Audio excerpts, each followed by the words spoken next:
उन सबको बिहार आमंत्रित करने के लिए आइए, बिहार आपका इंतजार कर रहा है।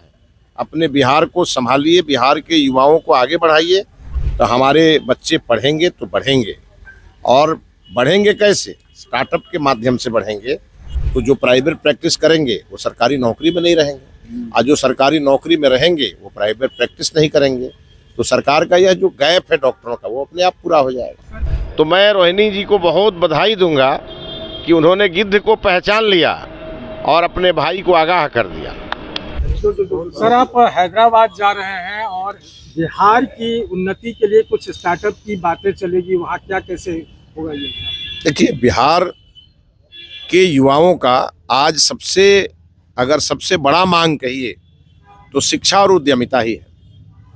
शिक्षा के मामले में बिहार एक समय दुनिया का प्रतिनिधित्व करता था, और आज माननीय नीतीश जी के नेतृत्व में बिहार ने एक बड़ी छलांग लगाई है शिक्षा के क्षेत्र में, और बिहार के युवा शिक्षित होकर के दुनिया का नेतृत्व कर रहे हैं। और इसीलिए हैदराबाद एक हब सिटी माना जाता है।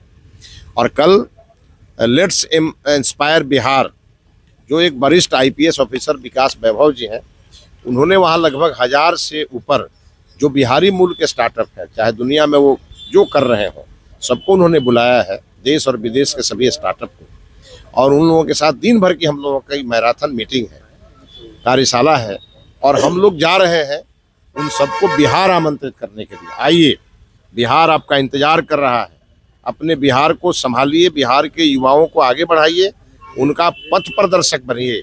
और सरकार ने बहुत बड़ी घोषणा की है कल माननीय मुख्यमंत्री जी ने, कि जो अब 25 लाख रुपए तक स्टार्टअप के लिए उन्होंने कर दिया है, और 2 किस्तों में हमारे युवाओं को ये सरकार मदद करने जा रही है।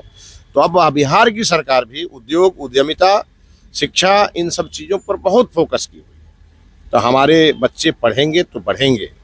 और बढ़ेंगे कैसे? स्टार्टअप के माध्यम से बढ़ेंगे। नौकरी मांगने वाले नहीं, नौकरी देने वाले बने। कल मुख्यमंत्री जी ने एक बड़ी बात कही कि सरकारी डॉक्टर प्राइवेट में प्रैक्टिस नहीं करेंगे। मुख्यमंत्री जी के इस बयान का मैं बहुत स्वागत करता हूं, क्योंकि हम लोग जनप्रतिनिधि हैं, हम लोग इससे जूझ रहे हैं। बहुत सारे डॉक्टर ऐसे हैं जिनकी पोस्टिंग अस्पतालों में है और वो वहाँ दिखते नहीं हैं, और उनकी चूँकि प्राइवेट प्रैक्टिस बहुत चलती है, तो इस नाते वो अपने प्राइवेट प्रैक्टिस में लीन रहते हैं। अब अच्छा है कि माननीय मुख्यमंत्री जी ने यह निर्णय लिया है, तो जो प्राइवेट प्रैक्टिस करेंगे वो सरकारी नौकरी में नहीं रहेंगे, और जो सरकारी नौकरी में रहेंगे वो प्राइवेट प्रैक्टिस नहीं करेंगे। तो सरकार का यह जो गैप है डॉक्टरों का, वो अपने आप पूरा हो जाएगा। सर, एक PMO से अधिसूचना जारी की गई थी कि जो दलित स्टूडेंट होंगे उसको मेडिकल कॉलेज में नामांकन के लिए अब आसान हो जाएगा, और कहा जा रहा है कि अगर वो पेपर भी पर अटेंडेंस भी करके आ जाएंगे तो उनका एडमिशन हो जाएगा। अभी मैंने इसको ठीक से देखा नहीं है, मैं इसको देखूंगा तो उस पर टिप्पणी करूंगा। ओ, इसका मतलब तेजस्वी जी गिद्ध के साथ बैठक कर रहे थे, तो जिस संस्था पर गिद्ध बैठ गया तो समझिए वो संस्था खत्म हो गया। तो मैं रोहिणी जी को बहुत बधाई दूंगा कि उन्होंने गिद्ध को पहचान लिया और अपने भाई को आगाह कर दिया। लेकिन ये बात तय है कि गिद्ध जल्दी बैठते नहीं है कहीं, और जहाँ बैठ जाते हैं वहाँ सफाया करके ही उठते हैं, नाश कर देते हैं। हाँ, ये तो गिद्धों की खूबी है। हाँ। तो आप जिस पेड़ पर एक बार गिद्ध बैठ गया, समझिए उसको सूखना तय है। तो सचमुच मतलब संजय यादव ही रियल गिद्ध है? नहीं, ये तो हम लोग कैसे पहचानेंगे? हाँ। क्योंकि गिद्ध के बीच में जो रहता है वही गिद्ध को पहचानता है कि नहीं? तो वो लोग पहचानते हैं, और उन्होंने कहा है, मैं उनके इस बयान का समर्थन करता हूँ। रोहिणी जी बिहार की बेटी हैं, कभी तो उन्होंने सच बोला है। और यदि उन्होंने यह बात कहा है कि गिद्ध बैठ चुका है RJD के पेड़ पर, तो उस पेड़ का सूखना तय है।